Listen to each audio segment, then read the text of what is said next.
Problem सबकी life में जरूर होती है। और मैं कई बार कहता हूं अगर आपको अपने प्रॉब्लम्स की सॉल्यूशन चाहिए ना, तो आपका फोन ले लीजिएगा और आपका जो होम स्क्रीन है ना, उसका वॉलपेपर आपकी गर्लफ्रेंड या बॉयफ्रेंड का फोटो लगा दीजिए। और जब भी बहुत सीरियस प्रॉब्लम आए ना, यूं उठा लीजिए और देखिए, और अपने आप को कहिए अगर ये हैंडल कर सकता हो तो दुनिया में कुछ भी हैंडल कर लूंगा मैं। क्या दुनिया किसी सन्यासी साधु को, गुरु को छोड़ती नहीं छोड़ती? क्या दुनिया किसी कॉलेज स्टूडेंट को छोड़ती नहीं छोड़ती? दुनिया किसी को नहीं छोड़ती है जी। सबकी लाइफ में अपना अपना प्रॉब्लम आएगा, सबकी लाइफ में अपनी अपनी दिक्कतें आती है। मुस्कुराना या नहीं मुस्कुराना, ये चॉइस आपका है। तुम इतना जो मुस्कुरा रहे हो, क्या गम है जिसको छिपा रहे हो। थोड़ा भी बड़ा स्टेप लेते हैं ना तो हम बहुत डरते हैं जी। तो जैसे मैं भी अभी एक थोड़ा बड़ा स्टेप लेने की कोशिश कर रही हूँ, तो मैं बहुत कंफ्यूज रहती हूँ कि एस्ट्रोलॉजर के पास जाऊँ। कैलकुलेटेड रिस्क लीजिए, लेकिन निकलिए अपनी जर्नी पर। गलतियां होंगी ना, कोई बात नहीं, नो प्रॉब्लम। उठेंगे, फिर से खड़े रहेंगे, फिर आगे चलेंगे, गिरेंगे, फिर उठेंगे, फिर चलेंगे और जरूर पहुंचेंगे उस मंजिल तक। गुरुजी, मैं आपसे ये पूछना चाहता हूँ कि जैसे कि आप ऑन कैमरा हमेशा दिखता है कि आप हंसते रहते हैं, हाँ जी। क्या रियल लाइफ में भी आपको किसी चीज से पेन होता है, आहत होता है, या फिर सिर्फ ऑन कैमरा ही आप हंसते हुए दिखते हैं? गुरुजी को भी पकड़ना चाह रहे हैं यहाँ। ललन टॉप के स्टेज पे कोई नहीं छूटता। तो इसलिए देखिए जी, कई बार अपने दिल को फॉलो करना पड़ता है। दुनिया की अगर सुनते रहेंगे कुछ नहीं होगा, मंजिल मिलेगी भटक कर ही सही। गुमराह तो वो है जो घर से निकले ही नहीं। तो निकलिए, निकलिए, रिस्क लीजिए, अनकैलकुलेटेड मत लीजिए। अनकैलकुलेटेड रिस्क लीजिएगा तो फैमिली भी हमारे पास है। मैंने बहुत बड़ी अनकैलकुलेटेड रिस्क ली, मैंने तभी नहीं सोचा, मैं कभी नहीं कहता ऐसा कुछ करना चाहिए। कैलकुलेटेड रिस्क लीजिए, लेकिन निकलिए अपनी जर्नी पर। गलतियां होंगी ना, कोई बात नहीं, नो प्रॉब्लम। उठेंगे, फिर से खड़े रहेंगे, फिर आगे चलेंगे, गिरेंगे, फिर उठेंगे, फिर चलेंगे और जरूर पहुंचेंगे उस मंजिल तक। गुरुजी, हाँ जी। गुरुजी, आपने रिस्क लेने के बारे में बताया और ठोकर खाने के बारे में बताया और घर से निकलने के बारे में बताया। हम सब ये जानना चाहेंगे कि वो क्या मोटिवेशन रहा, क्या ड्राइविंग फोर्स रहा आपके पास, जो आपने एक HP इलेक्ट्रिकल इंजीनियरिंग की जॉब छोड़ के और आपने मॉन्क का जीवन अपना पाए। अरे भाई, ठीक है, दे दूं ये जवाब? Yes please. हाँ जी, थैंक यू। क्या मैंने क्यों किया ये, है ना, इन लाइन में उनके जो जवाब के लाइन में ही आपका सवाल भी, तो उसी के फ्लो में बता देता हूँ। मैंने इलेक्ट्रिकल इंजीनियरिंग पढ़ी और मैं ह्यूलेट पैकर्ड में HP में जॉब करता था और बहुत अच्छा था मैं अपनी जॉब में, I was doing very well. लेकिन हालांकि मैं अपने जॉब में बहुत अच्छा था, लेकिन वो दिल में क्लिक नहीं हो रहा था। जानते ना, ये कर रहे हैं लेकिन उससे एक सेटिस्फैक्शन नहीं है। Great at doing it but not enjoying it.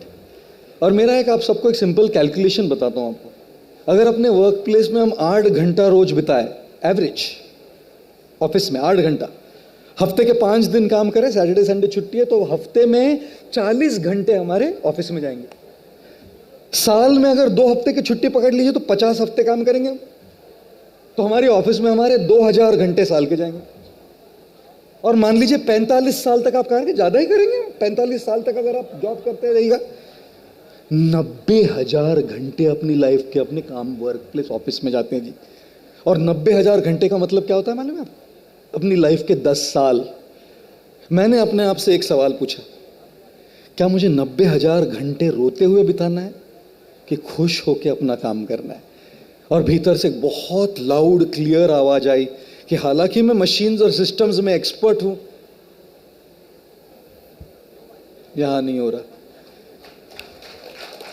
Risk ली, चला गया। थैंकफुली वो रिस्क काम की, अगर नहीं काम की होती ना तब भी खुश होता कि मैंने अपनी दिल की बात मानी है।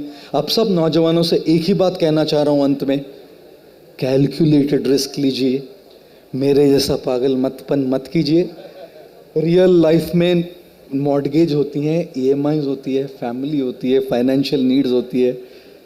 पैसा अपने जॉब से स्टार्ट में कमाइए और अपना पैशन साइड बाय साइड में बरकरार रखिए, साइड में उस पर काम करते रहिए।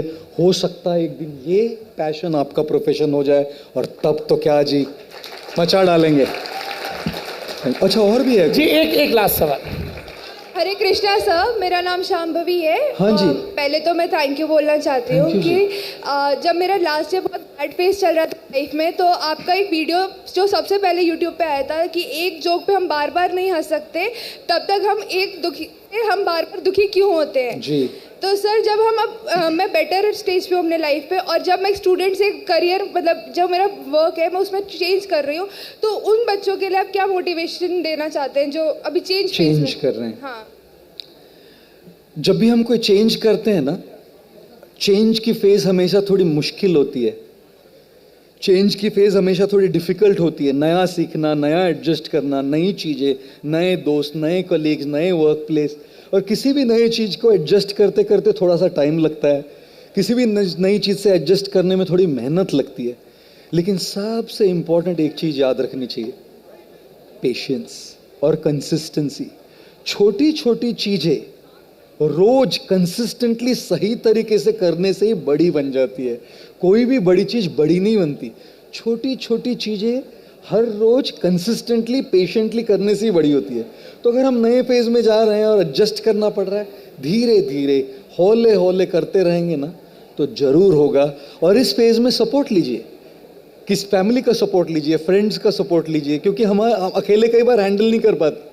अकेले के लिए इतना ज़्यादा स्ट्रेस हो जाता है, अकेले के लिए इतना ज़्यादा प्रेशर हो जाता है। ऐसे सिचुएशन में अपनी दिल की बात खोल के बोलने के लिए कोई होना चाहिए और किसी का सपोर्ट और हेल्प लेने के लिए कोई होना चाहिए। तो छोटी छोटी चीज़ें कीजिए, हेल्प लीजिए, सपोर्ट लीजिए, दिल की बात खुल के बोलिए। और कोई अगर नहीं मिले ना, लिखिए, बिना एडिट किए पेपर पे अपने दिल की सारी बातें लिख दीजिए। फ्रस्ट्रेशन है, गालियाँ आ रही है, लिख दीजिए, फाड़ दीजिए, जला दीजिए, जो करना है करिए, उस एनर्जी को बाहर निकालिए। और जब आप निकालेंगे तभी आप देख लेंगे कि कैसे आपका मन शांत होता है, और जो एडजस्टमेंट आप करना चाह रहे हैं उसके लिए फुल एनर्जी आपके पास रहेगी। Thank you ji. Thank you so much गुरुजी for energising our mind. Thank you so much. हम लोगों के लिए बहुत गौरव है कि आप ललन टॉप अड्डे के मंच पर आए। Meeting you guys. Thank you. Thank you so much. Thank you.